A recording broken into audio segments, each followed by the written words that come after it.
Tatlong araw naghanda sa darating na pista. Isang naging usapan ay pagdating ni Maria Clara sa taglay ng kagandahan at kahilingan. Isa pang usapan ay si Paris Selvi na malaking pagbabagong na ugali. Madalas nagkamali sa misa, pananamlay na labis na pinagtatakhan ng mga tao. Huwag kayong magpasaway. Huwag kayong magpasaway sa inyong mga magulang. Kung makagawa mo kayo ng kasalanan, huwag niyo na itong ipaabot ng ilang araw, ilang linggo, o ilang taon.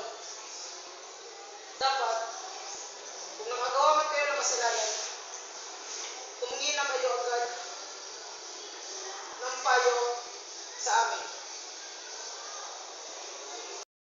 Magsitayo na kayo na. Sa ngalan ng Ama, ng Anak, ng Espiritu Santo. Amen. Pwede na kayo umuwi at magbabayan nawa kayo ng Panginoon ng Diyos sa inyong pamilya.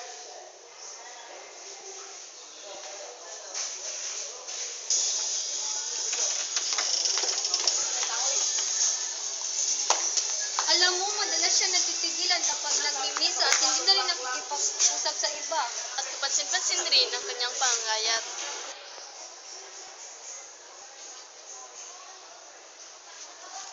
Ipapahanda ko ang lahat ng kailangan bago magbukang liwanag. Ayoko makasama ang kura. Bakit? Pakiwari ko'y binabantayan niya ang lahat ng kilos ko. Natatakot ako sa kanyang pagtingin. Kinikilabutan ako tininawaring napakahiwaga. Madalas na hindi ko maunawan ang kanyang mga sinasabi. Itinanong niya kung hindi ko raw napapaligitan ang sulat ng aking ina. Magising na silang at tinding ay nakabalitang hindi raw kumakain ng kura at tila napabayaan ng sarili. Ngunit hindi maaring hindi natin sa kumbidahin. May kaugalian tayo dito at siya pa'y narito siya. Malamig ang hangin dito sa labas. Baka kayo magkasakit. Hindi ba kayo natatakot magkasakit o magkasipon? Isang kasiyahan sa bukid ang inahanda namin ng aking mga kaibigan. Maaari po ba kayong dumalo? Saan magaganap ang kasiyahan? Sa may batis po sa Gubat, Idaros, malapit po sa Puno Balete. Iyon po ang napiling lugar ng mga dalaga, inyong paaanyaya. Para patunayan na ako'y walang sama ng loob sa iyo, malugod kung tinatanggap ang iyong imbitasyon. Maunan na ako sa inyong dalawa. May importante pa akong gagawin. Sige, Padre Salvi. Paalam na din. Paalam. Mauna na rin ako, Maria Clara. May kailangan po ba kayo sa akin? Tinatawag nila akong tulisan, kaya't isa mang nagnanais ang tumulong sa akin. Nawawala po ang aking mga anak at ang aking asawa na nabaliw. Anong kailangan niyo po sa akin, Ginoo? Nais ko pong humingi po ng tulong. Sumabay kayo sa akin sa paglalakad at saka ninyo sabihin ang inyong pakay. Mo ng dilim ang dalawang lalaki hanggang tuluyang mawala.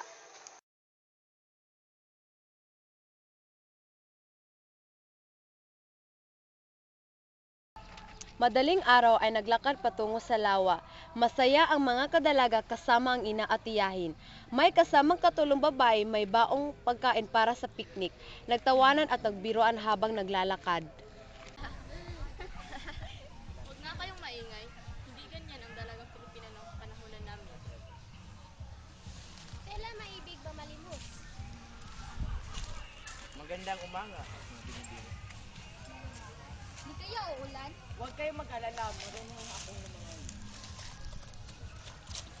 Dito, nakahawak na to. Tara na.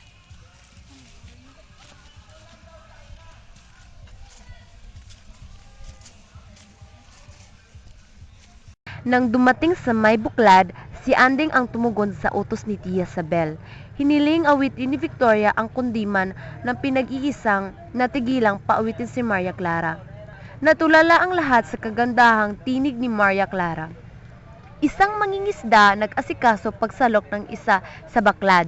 Laking gulat ng lahat maski isang isda ay walang mahuli kahit paulit-ulit na nagsalok ang mangingisda.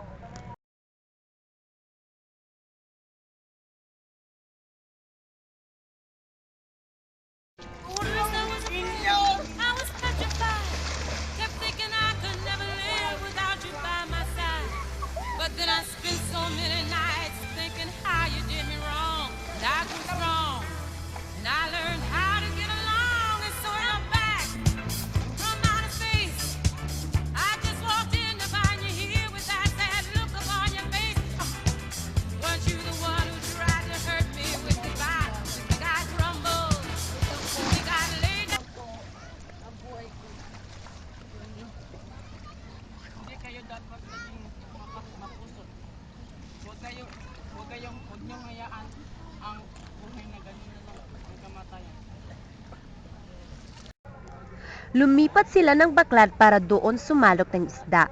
Bagamat kinabahan, baka may buhaya pa rin. Lahat natuwa nang iangat ang salok, punong-puno ng isda. Muling nagpakulo ng sabaw si Anding. Iniutos ni Tia Sabel ang putaying inihanda. Dumiretso sila sa pangpang na malapit sa lupang ni Crisostomo sa isang lilim na nagkainan ng masarap nilang pananghalian.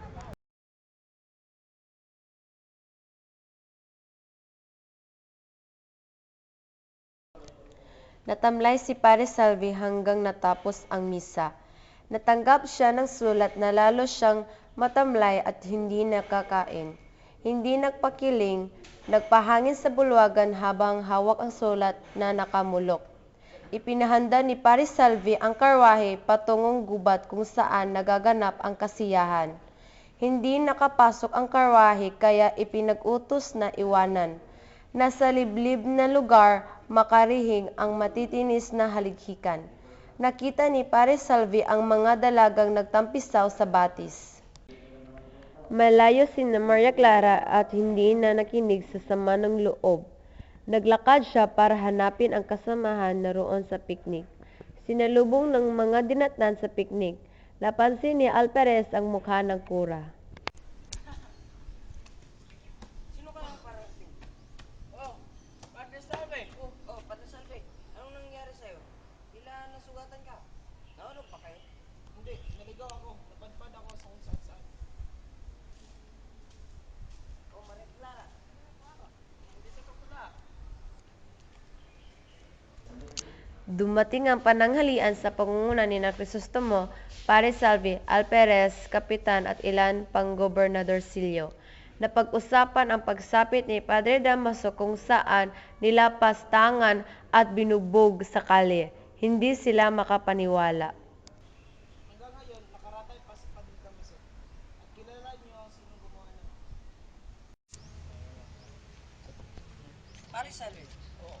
Nawawala ang dalawang anak ni Sisa. Hindi pa ba't sila ang inyong masakustay? Oo. Noong kayo nawalan ng konting salati ay akin niyo akong pinagising sa aking sarento. Ngunit ngayon na nawala ang inyong mga sakristan ay tila hindi kayo nababahala. Ha! Di mo ba alam? Ako ang mananagot sa pera ng simbahan.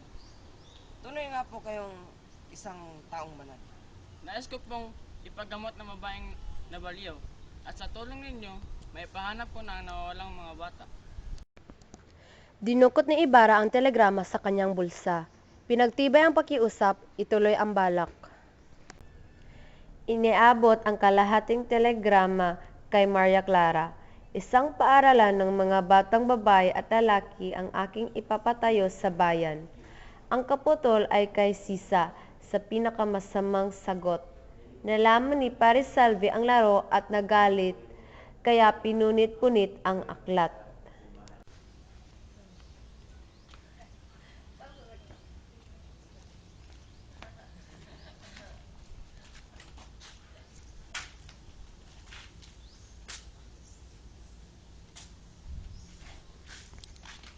Laking kasalanan ko ang makialam sa pag-aari ng iba.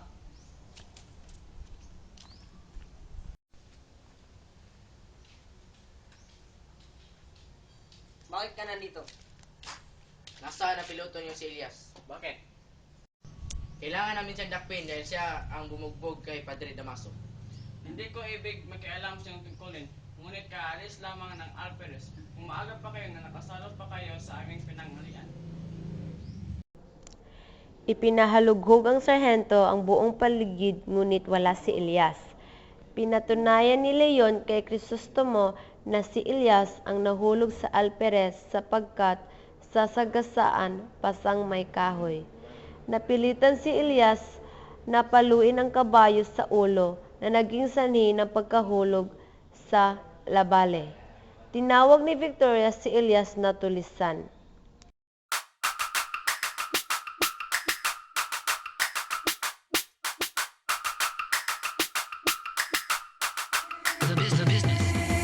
Take it off, I wanna love you, and everybody wanna touch you. You're moving right, wanna see what's up under. Then back it up, beep beep like a trucker. Nice thighs, nice waist, and you know I can't forget about your face.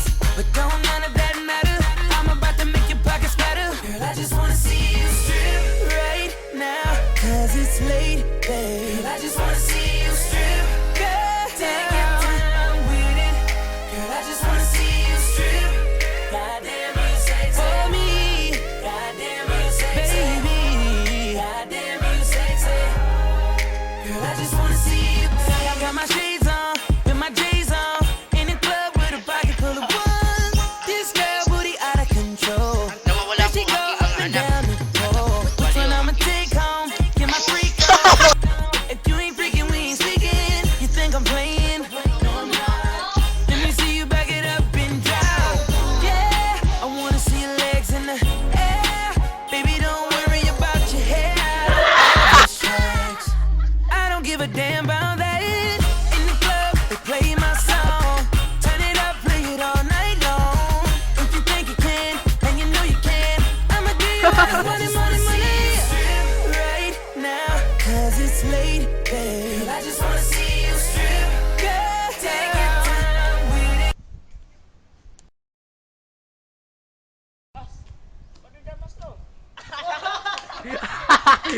Tong lyrics bitaw sa kwan Gangnam Style kay. 오빤 강남스타일 강남스타일 낮에는 따사로운 인간적인 여자 커피 한 잔에 여유를 아는 품격 있는 여자 밤이 오면 심장이 뜨거워지는 여자 그런 반전 있는 여자 너는 선어해 낮에는 너만큼 따사로운 그런 선어해 커피 식기도 전에 원샷 때리는 선어해 밤이 오면 심장이 터져버리는 선어해 그런 선어해 아름다워 사랑스러워 그래 너 그래 바로 너 아름다워 사랑스러워 그래 너 그래 바로 너 지금부터 갈 때까지 가볼까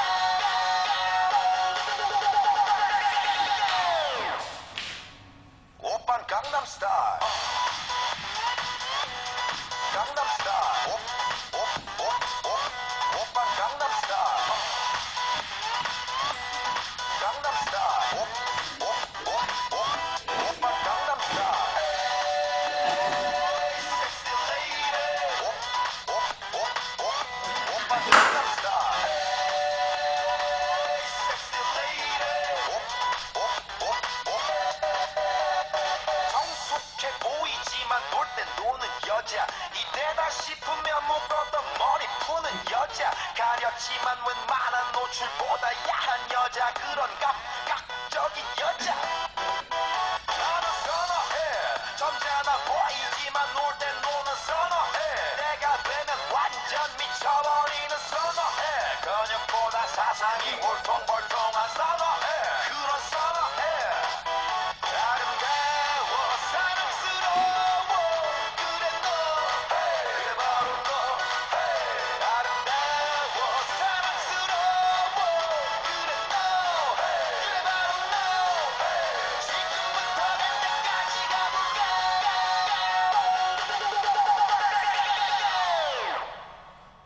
오빤 강남스타일 강남스타일 오빤 강남스타일 강남스타일 오빤 강남스타일 섹시 레이디 오빤 강남스타일